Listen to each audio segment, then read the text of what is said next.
Aid groups welcome the start of operations to send aid into Gaza from a floating pier, but say it's no substitute for deliveries by land. We don't think that this maritime port will solve the problem. Yes, it will bring some additional aid into Gaza, but it will be nowhere near enough to solve the humanitarian challenge there, particularly as the border crossings of Rafah and Kerem Shalom remain closed. As Russian forces advance in Ukraine, President Vladimir Putin shores up Moscow's alliance with China. If Ukraine is defeated at the end, I think China is going to get inspired, and they might take even more ambitious steps in expanding their power in the Indo-Pacific. And a look at why autocracies are taking hold as democracies are under threat. Today is Saturday, May 18th. Join us as we explore the issues in the news.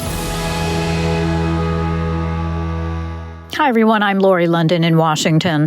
Trucks began delivering aid shipments for starving Palestinians Friday through a U.S.-built temporary pier off the Gaza Strip. U.S. National Security Council spokesperson John Kirby updated reporters. Through the humanitarian maritime corridor, USAID plans to provide initial contributions of more than 170 metric tons of nutrient-rich food bars to support 11,000 of the most vulnerable children and adults. Ready-to-use therapeutic foods to treat more than 7,200 cases of severe wasting in children, and nearly 90 metric tons of critical supplies such as plastic sheeting for shelter, jerry cans to hold clean water, and hygiene kits to support more than 33,000 people. UN spokesperson Jens Lark with the Office for the Coordination of Humanitarian Affairs welcomed the start of the operations to send aid from the floating pier, but said it's no substitute for land-based aid shipments. Getting aid to people they need into and across Gaza cannot and should not depend on a floating dock far from where needs are most acute.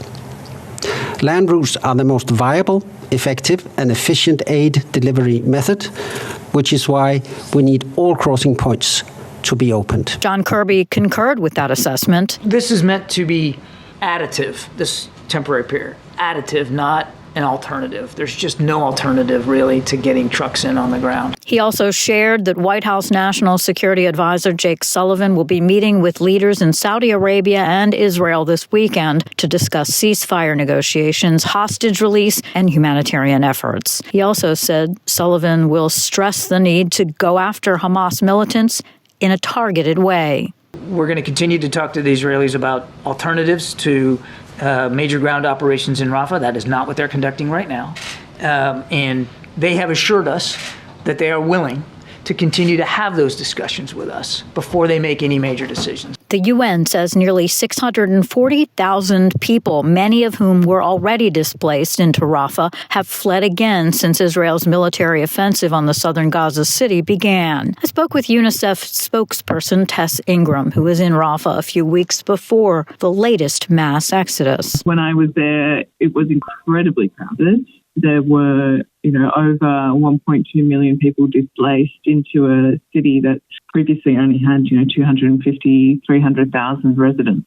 And so everywhere you walked, everywhere you looked, you would see a sea of tents. The conditions in those tents are abysmal. People are living in really poor conditions. And, this is a community who were previously, living in lovely houses with televisions and kitchens. And so the shock of being displaced to a very small piece of tarpaulin kilometres from their home without the basics that they need to survive, not only was very difficult for people in terms of just trying to make it through every day, but also really hard on their sense of mental health and their dignity. That's Rafah. On this most recent trip, my experience of the north in Khan Yunis was just utter devastation. Demolition as far as you can see. Buildings are completely destroyed, and the people that remain in those areas are really moving around on rubble, which is of course really unsafe because there could be unexploded ordnance under that rubble. In the north of Gaza, food remains an incredible challenge and people are starving. I spoke with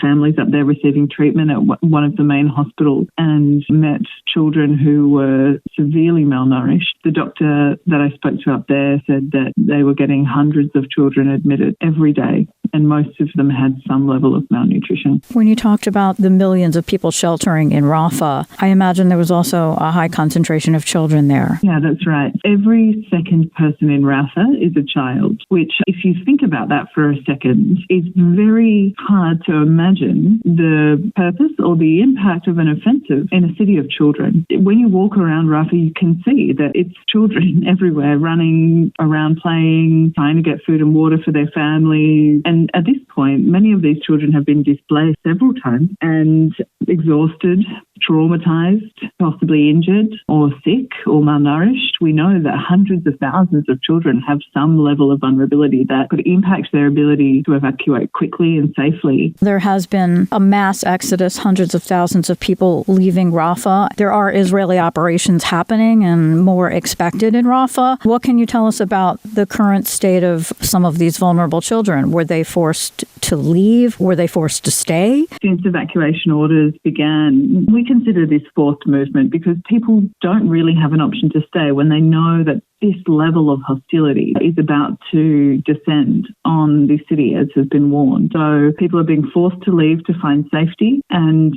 we know that the population of Rafah was in total about 1.4 million. So the fact that 450,000 people have moved means that a lot of people, including children, remain in Rafah. And for the children that have moved, they are now in places that are also unsafe. We know that the bombardments continue across the Gaza Strip. In Deir al-Balad, there was reportedly a house that was struck with children inside. And of course, the fighting has intensified in recent days in the north of Gaza as well. So there really is nowhere safe in the Gaza Strip for the children of Rafah, for the children who are leaving Rafah, or for the children who remain in other parts of Gaza. Do you still have colleagues that are able to work on the ground, doing any sort of humanitarian support that they can in Rafah? UNICEF has people on the ground. We are continuing to try and do our work. But of course, the security situation, the lack of aid coming in, all of these factors make it really difficult for us to continue to work. So we're doing what we can. Colleagues remain on the ground and we're not going anywhere.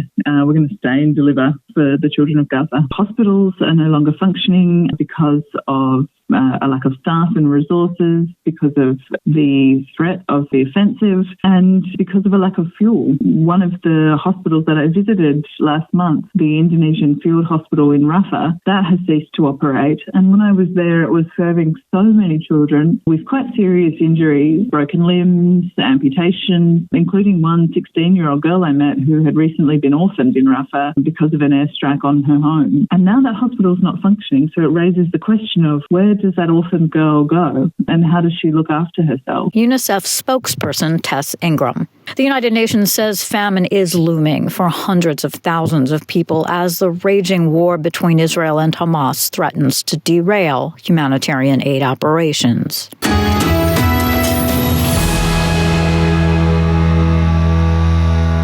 You're listening to Issues in the News. I'm Lori London. Russian President Vladimir Putin concluded his two-day trip to China Friday. He and Chinese President Xi Jinping reaffirmed their strategic relationship by signing a joint statement and vowing to cooperate against what they described as destructive and hostile pressure from Washington. Stimson Center China expert Yoon Soon offered some insights in an interview with the Associated Press. This is a very clear signal that Russia-China alignment is only going to grow closer.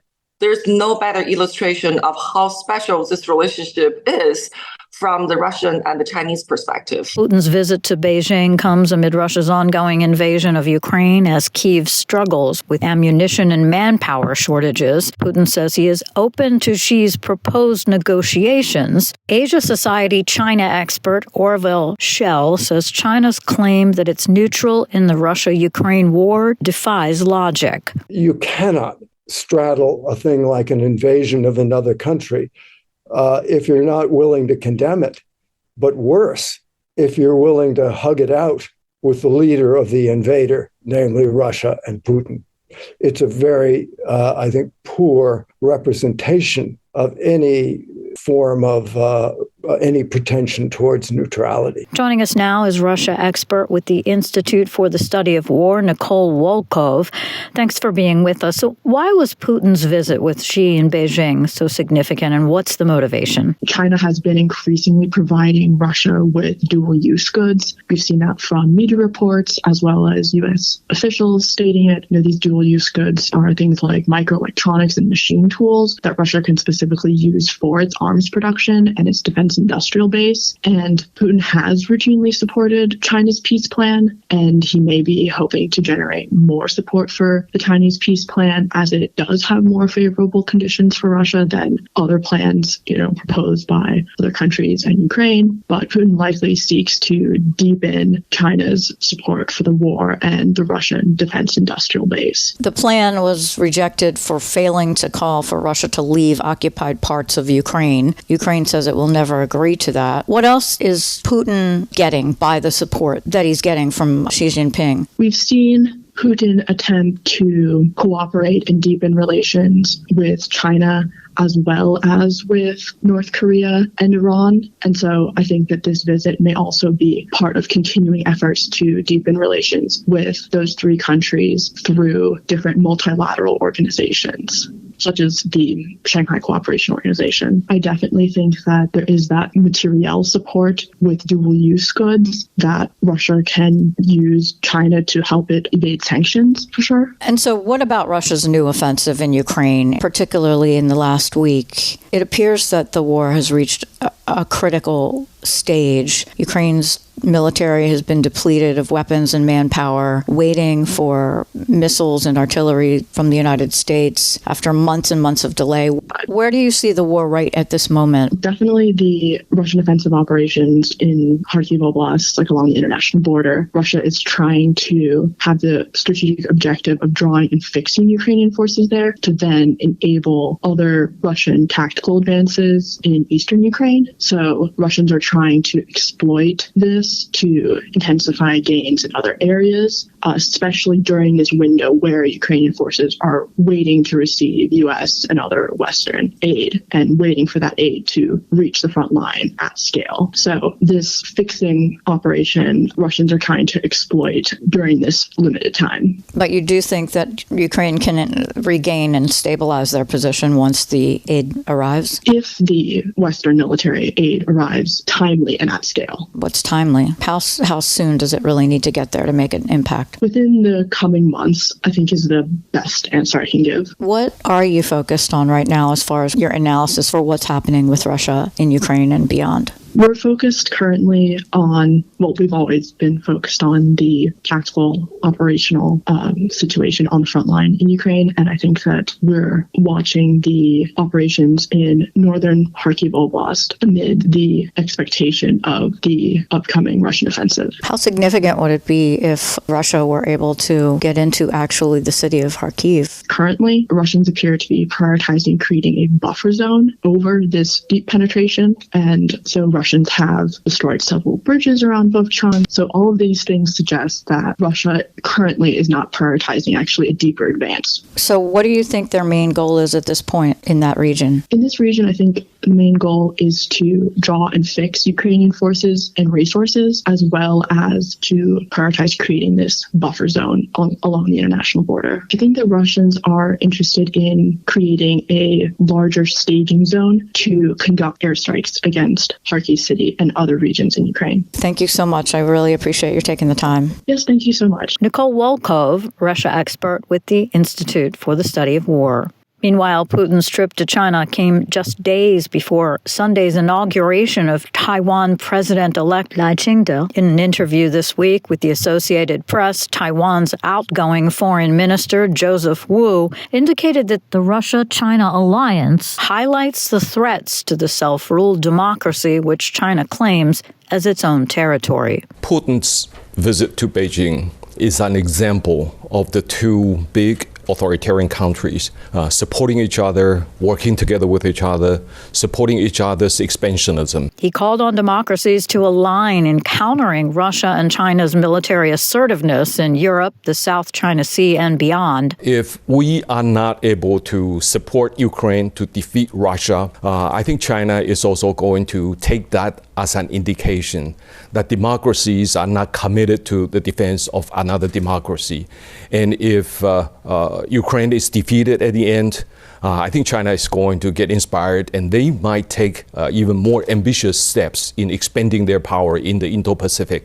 And it will be disastrous for the international community. Joining us now for a deeper dive is Andrea Kendall-Taylor, Senior Fellow with the Center for New American Security's Transatlantic Security Program and the co-author of a new book, The Origins of Elected Strongmen, on why authoritarianism appears to be on the rise across the globe. Thank you so much for being with us. So is it safe to say that democracies are under increasing threat? I think it's safe to say that over the last 20 years, we've seen a steady strengthening of authoritarianism. Freedom House, the democracy watchdog, has warned that for 20 years in a row, political and civil liberties have been declining. And a lot of it has to do with rising repression and the growing assertiveness of many of the world's autocracies, especially Russia and China, but also their increasing cooperation with other autocracies like North Korea and Iran. It seems like a lot of these nations with dictatorial leaders, they seem to feed off of one another. They seem to support one another. I think that's exactly what we're seeing. Certainly, Russia feels emboldened, feels confident in its war in Ukraine, sees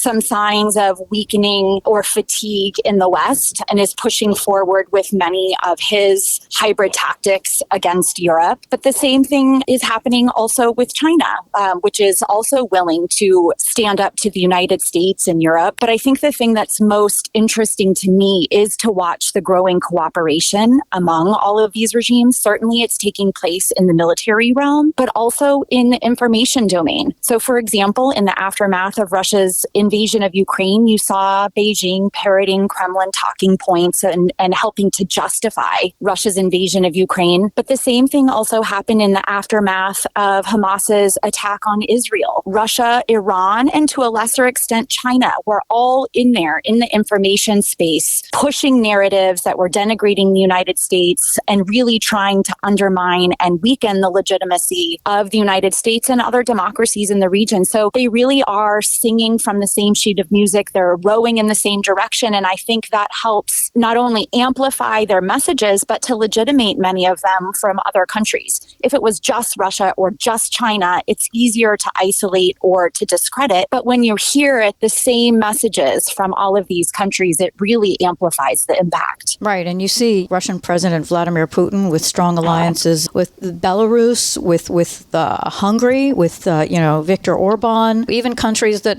are sort of semi-democracies. They are sort of building this alliance just as democratic nations have been doing for so many years. Absolutely. Russia and China work together to strengthen the rule of countries, like you said, Belarus, places like Venezuela. And that's really one of the remarkable things. Again, like the more that Russia and China are working together, they're creating this alternative order. And it's really diluting the impact of a lot of the foreign policy tools that the United States and its allies have used to encourage democracy in other countries. It's really reducing the conditionality that we have historically been able to use to encourage good governance reforms and other things. But now, because they can go out and get aid and other things with no strings attached, it really is creating an environment that's more conducive for leaders all around the world who want to circumvent or undermine democracy in their own countries. Now, with Vladimir Putin inaugurated for another 6 years, there are a lot of concerns by European countries of what comes next for him now that he feels emboldened that he's securing his spot and he's pretty much silenced his critics. How do democracies deal with this as authoritarians gain ground even in places within Europe that are EU nations? Well, this is the big challenge that democracies, certainly the United States and Europe, are grappling with at the moment, because you're right, now that Putin has been inaugurated for his 5th term, he does feel emboldened to pursue his aggression, not just in Ukraine, but this wider confrontation with the United States and Europe and against the kind of the West, as we would say. And what we are seeing is a significant uptick in many of the hybrid tactics that Russia uses to try to weaken democracies. So significant rise in the number and scope of information campaigns inside Europe, but also things like arson attacks and going after railway cars and setting fire to warehouses carrying aid and weapons for Ukraine. So this really is a concerted effort and a focus for Putin. His military is degraded and weakened in Ukraine, that conventional military. And while that's the case, he's just going to double down on these non-conventional tools and tactics to try to weaken and divide the United States and Europe. So it's one of the big challenges moving forward. It is risen to the top of policymakers' priority lists. And so it's up to us to think about, how do we strengthen the resilience of our society? Are there ways that we can deter these attacks? And I think one of the key things moving forward will be to find ways to respond collectively. Because so far, part of the problem is if there's an attack on a U.S. election, it's Washington's problem. If there's an effort to meddle in France's election, it's Paris's problem. And so what I think the West will need to do is to find some way to have more of a collective response, so it really raises the cost for Russia, but also China, Iran, and North Korea, which are doing these things also, by the way, increases the costs and hopefully can help deter their willingness to take these actions that really do threaten the foundations of our democracies. So putting this all together, beyond what you said about these autocratic leaders supporting one another, why are we seeing such a rise in autocracies or authoritarian governments, and why are democracies seemingly breaking down? Oh, it's such a good question. I mean, so a lot of this does have to do with the assertiveness and intent of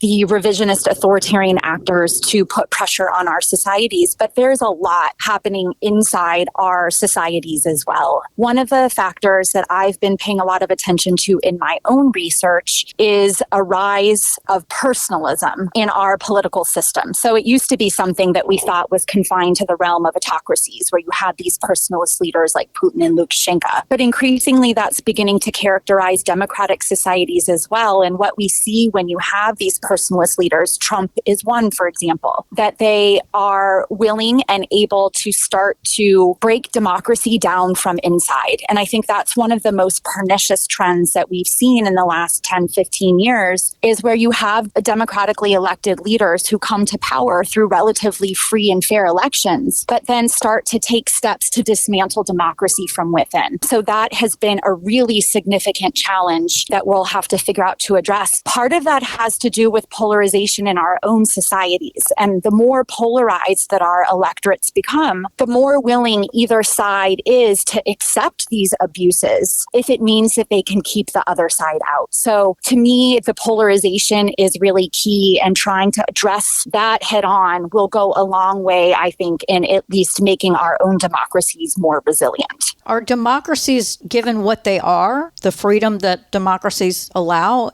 is that also in some way enabling autocracy? So I don't think it's an inherent weakness, and in fact, it should be an inherent strength that we're able to stand up to protect our freedoms, that we can self-correct in times of trouble. But I think, to me, the big change, what we've seen over the last 10 to 15 years, really is this polarization and these divides in society. That is something that external actors can exploit. Certainly, they're trying to feed and fuel polarization to try to increase instability in our own societies. But it is, again, it's It's not all external threats. These are problems that are happening within our own societies, and opportunistic leaders like a Trump or an Orban or an Erdogan or many of these leaders are able to capitalize. Well, A, they create, but then B, they capitalize on this kind of polarization because then they know they can get away with abuses of power because their support base will be willing to tolerate it because they're so unhappy with the other side, so opposed to the other side that they're willing to tolerate these abuses to keep the other side out. So again, that's not a fundamental feature of democracy. It's something that we've seen increase over the last 10, 15 years. And I do think policies,